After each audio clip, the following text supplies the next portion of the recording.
distance in the light, vibration of a thought. Hello, loved ones. This is Matt Stevens, and this is the My Sober Addiction podcast. I guess at this point, I have skipped a week. I've recorded an episode, and well, you may or may not be able to tell, but I do have some standards. And it was not acceptable. I didn't think it was good enough. So here I sit with, quite a bit of material recorded, and I'm like, nope, not putting that out there. But I think the problem that I have had of late, dear loved one, is that I'm kind of wrestling with something. Obviously, this podcast it's not as much about addiction as it is for addicts in recovery. It's more of a life after addiction podcast, in that we addicts we're very, I don't want to say we're unique, like we're special in some way, but I mean, we are. I mean, everybody's special in their own way, right? I guess what I mean is we have a unique set of circumstances. And in some cases, it can be looked at as a good thing, and in other ways, it can be looked at as a bad thing. How it can be looked at as a good thing is the obvious things are, for one, when you're at rock bottom, you have nowhere to go but up. And also, what I speak a lot about is momentum.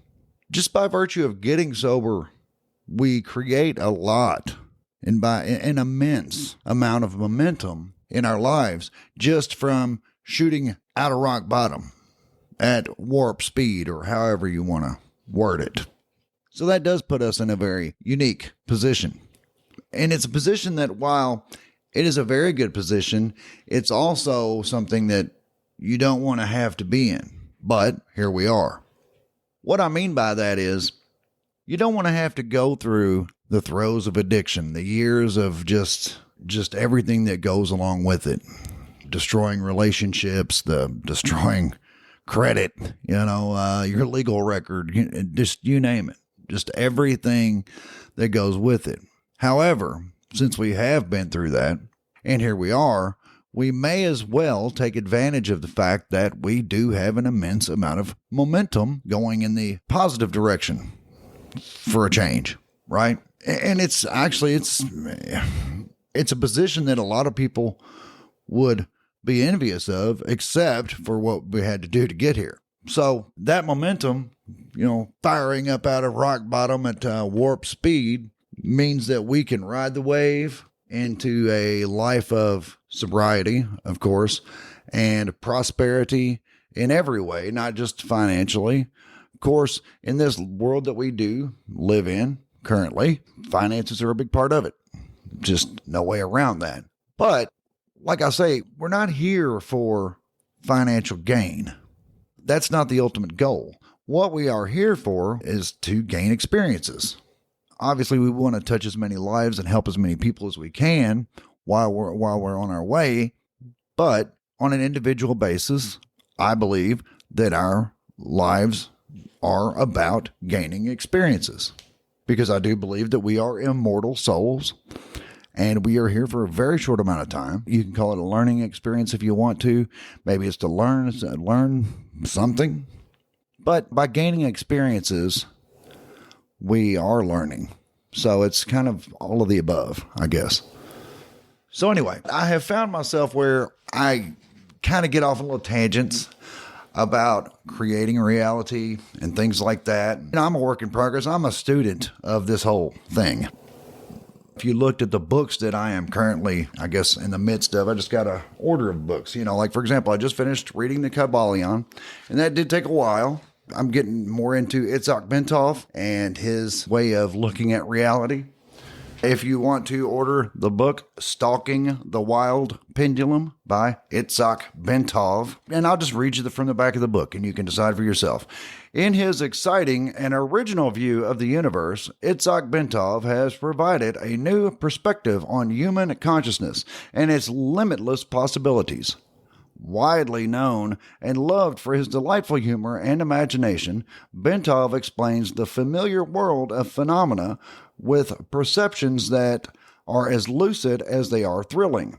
He gives us a provocative picture of ourselves in an expanded, conscious, holistic universe. And then it goes on from there.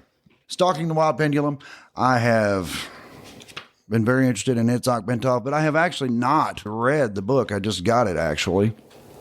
I've done a lot of research on him, and he has another book that was, I guess, released post-mortem, A Brief Tour of Higher Consciousness. Apparently, it's a work that he was working on, and his wife finished it and released it post-mortem. So anyway, I'm trying to finish up some other things before I really dive into this, and I'm still kind of digesting the Kabbalion at that. But anyway, like I was getting at, I know that this podcast, well, it's not about addiction, as like I said, as much as it is about life after addiction and how we can create amazing lives for ourselves and how we can also be examples, I guess mainly to other addicts who are still struggling or who have maybe found sobriety but haven't really found their way yet as far as how they're going to move forward in life and maintain their sobriety and all of that. But we can also be examples to normies, right? To people who have never used drugs, who have never really had any addictive tendencies, although I think most people do in one form or another. But ultimately, we are here about our own experience as individuals. And if we're able to help each other along the way, then that's even better. But that's not the ultimate goal. So, what do I mean by that? Well, like I've said before, we are a collective of individuals, and we can't really be concerned with the collective because the collective of humanity or whatever is on the trajectory that it is on, and there's not much that can be done about that. But now our personal trajectories, we can definitely do something about. Just because we are part of the collective does not mean that we have to participate in it. What do I mean by that? Well, that's getting in over my pay grade, I guess. But mostly, I just mean focus on yourself. Make your experience as good as it can possibly be. And then by default, you will raise the collective's experience. But again, that's not really our problem because it's not something we can do anything about anyway. I usually pick on the law of attraction only because I feel like, as I say, it falls a little short. How does it fall short, Matt? Well, if you haven't listened to any of my rants about the law of attraction, it falls short in that it doesn't really have you get into action. It just tells us that if we think positive thoughts and vibrate correctly, then we will have no choice but to attract the life that we desire to us. Much like a magnet. Where it kind of falls short is it doesn't really tell us to get into actions. It doesn't really tell us to begin being that we want. Because we don't get what we want. We get what we are. Thank you, Jason Brashears of Archaics, for that. And I think that's very profound, and I'm going to repeat it. We do not get what we want. We get what we are. And like in the case of the magnet, a magnet is a magnet, and it does what it does. It doesn't have to sit around and think positive thoughts and all that good stuff. It's too busy being a magnet. Same thing for you. If you want to be a certain thing, well, then just get busy being it. Whatever you assume for yourself, whatever persona you assume, and that's one of the other great things about getting sober is it's a chance to reinvent ourselves. It's a chance to not just become a better version of ourselves, but to actually evolve into something that we actually want to be. Because when we were in active addiction, we were pretty much just junkies, and we were mindless, going through the motions every day of whatever it took to not be dope sick. And unfortunately, that's kind of the life of it. And it's completely autopilot. Well, now in sobriety, we have the chance to be something else. And the possibilities are limitless. We can be anything. That's why I have a hard time finding an example. I'm like, well, whatever it is that you choose to be. I mean, you have to stay within the laws of nature or natural law, I guess is a better way of putting it. We have to be it. Whatever it is that we choose to be, begin to be it. Decide what that is and declare it. This is what I am. If you want to be a poet, well, then start doing what poets do.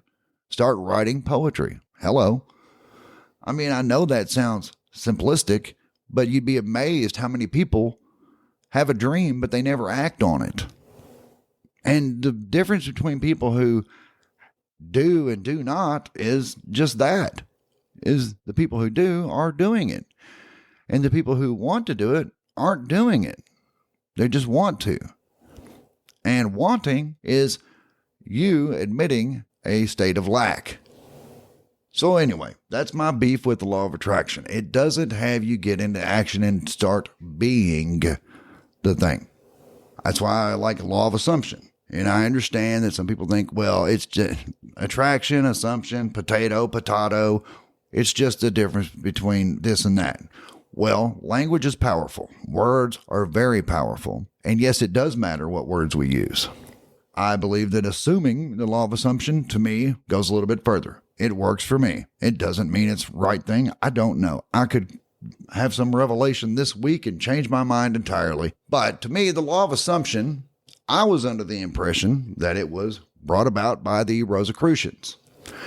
But it has been brought to my attention that Neville Goddard is more who brought it into the awareness of the mainstream modern society, I guess is the best way of putting that. The Rosicrucians, for centuries, they're a secret society, much like the Freemasons and all that have been around for centuries, and they're secretive and all that. I know that a lot of the stuff that I refer to is considered occult knowledge. Some people kind of freak out when they hear the word occult, and they think that it means, I don't know, something nefarious. Well, it doesn't. Now, maybe the word occult is too associated with the word cult, which, okay, then you may be talking about something that is not so great, right? Anyway, like for example, with me reading the Kabbalion, that is an overview of Hermeticism. Hermeticism is considered occult knowledge. What does that mean? It means that it's always been kept, it's knowledge that has always been kept secret, and for a select chosen few. Hermeticism has been around for thousands of years, has always kind of flown under the radar, I guess. It's been passed down for those who are ready for it. So now we can all go on Amazon and for $9 own a copy of the Kabbalion. So it's like, well, it's not so occult anymore, right? Well, that's true. But it's kind of like, there's a statistic I heard once referring to the Holy Bible. It says it's the most purchased book in history and also the least read. That's probably true. And a lot of books like that, such as the Kabbalion, are probably bought with the intention of reading, but then are probably never read.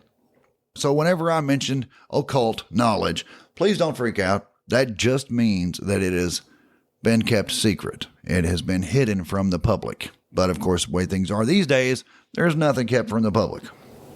So getting back to this whole reality creation stuff that I love to talk about so much. A quote by Earl Nightingale, in The Strangest Secret, he says, "We become what we think about most of the time." Here's the issue with us as far as addicts are concerned. Drugs took control of our brains. We went on autopilot. It's speculated that most people are on autopilot about 95% of the time, meaning only about 5% of our waking day is spent consciously. And I hate to use the word because it's kind of a trendy buzzword these days, but mindful. Because you see a lot of things about mindfulness now, and it's so trendy, but whatever. But it is true. The average person spends about 95% of their time on autopilot while they're awake. What I mean by autopilot is when our actual mind, our real self, has checked out. and left this avatar, this body, on autopilot. And it's as if the drug or the addiction, however you want to look at it, has taken over and is now possessing it, for lack of a better term, and causing it to do what it wants it to do, which is chase drugs. It seems like a cruel way to steal, kill, and destroy, correct? It seems like an awful, long, drawn-out method of ruining someone's life or destroying someone's life, for that matter. Whatever. I don't really know where to go with that. But if you think about it, when we were in active addiction, we never thought at all. We never had thoughts. We just did. We just do, like a robot. Autopilot. Then at some point, we would kind of wake up, at least kind of halfway, at least enough to where we would have an aha moment and say, wow, I want to get sober. And that's something we always want to do. No addict who's fully in the throes of addiction wants to be the way they are being. So if you are a loved one of someone in active addiction, I'm not making excuses for them, but I am going to tell you, please understand, they do not want this life.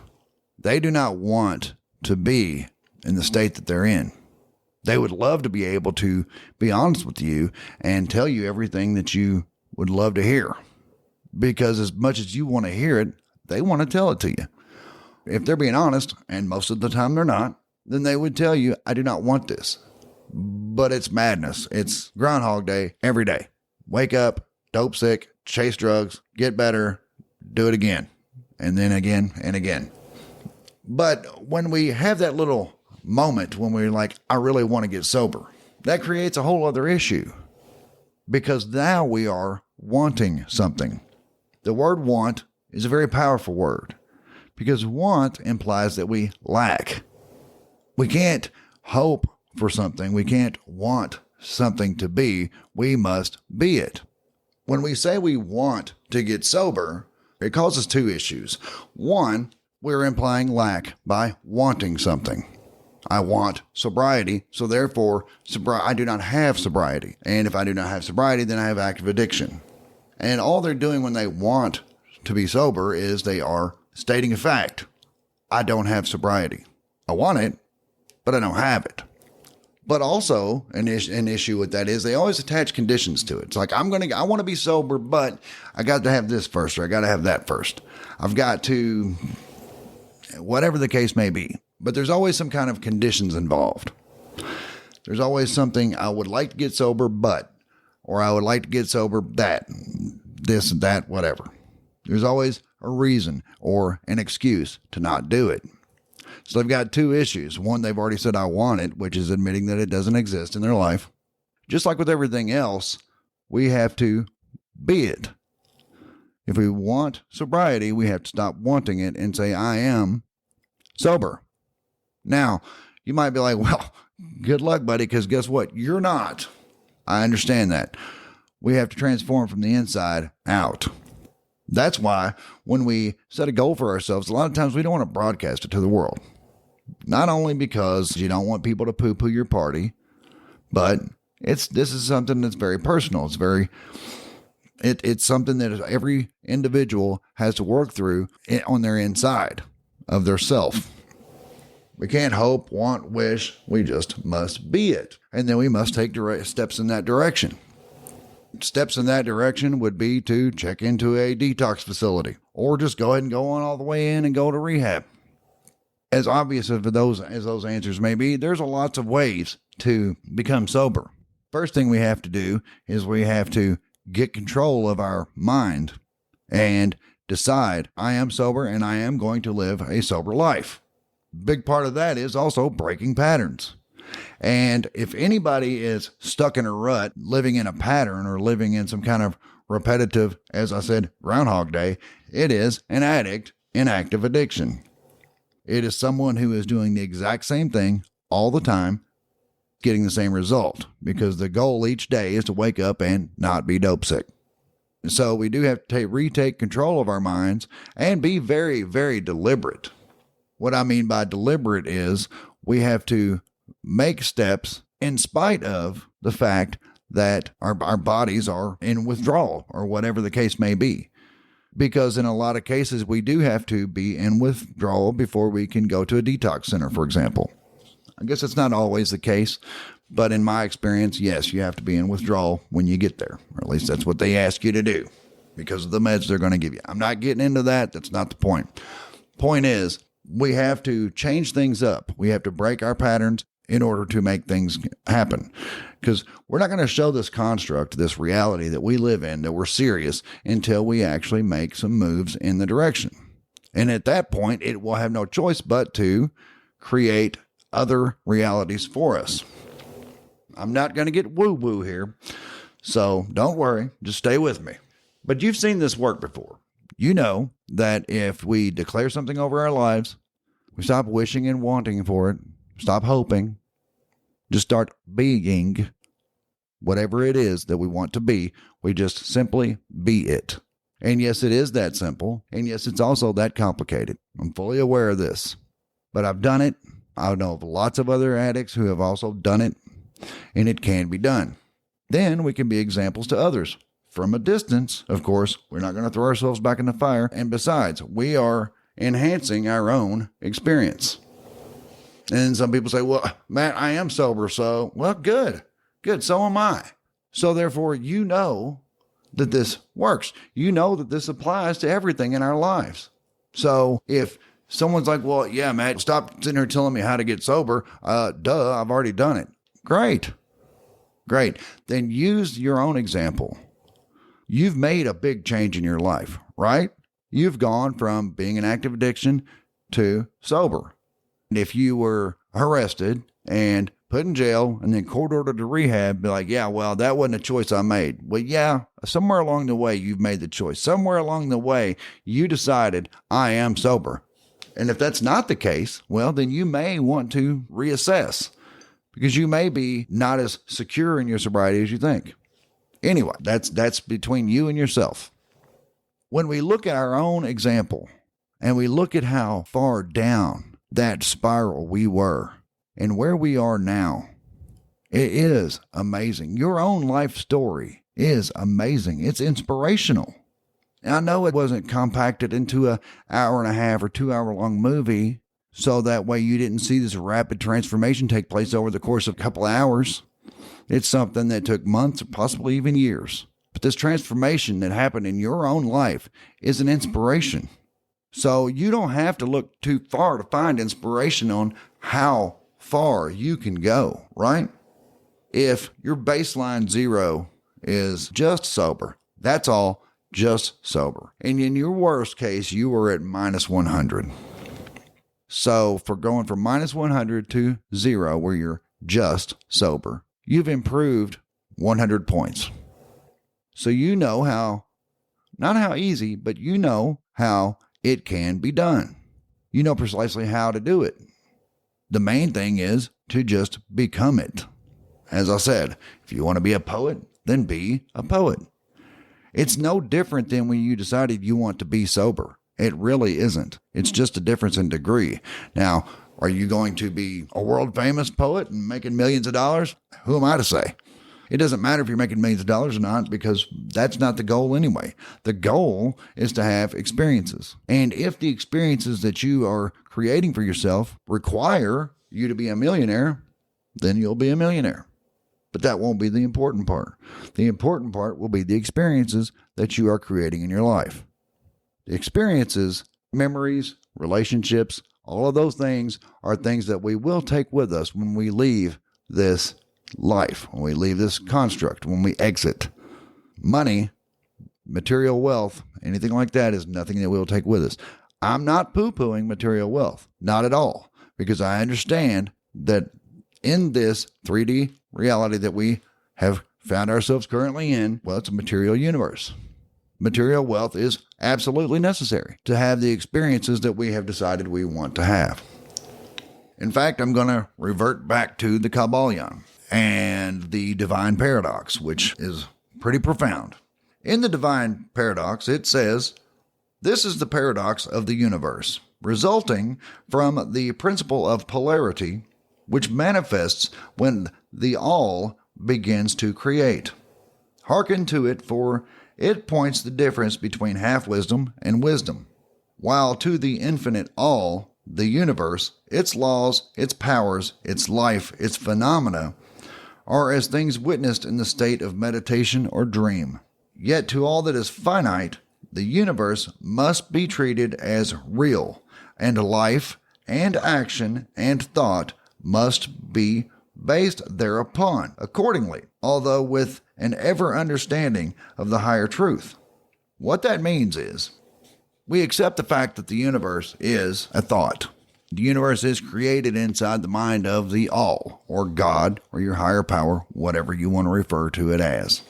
We know this. However, while we are in the finite, in this manifestation, in this avatar that is finite, that is not infinite, while we're here, we must treat everything as though they are real.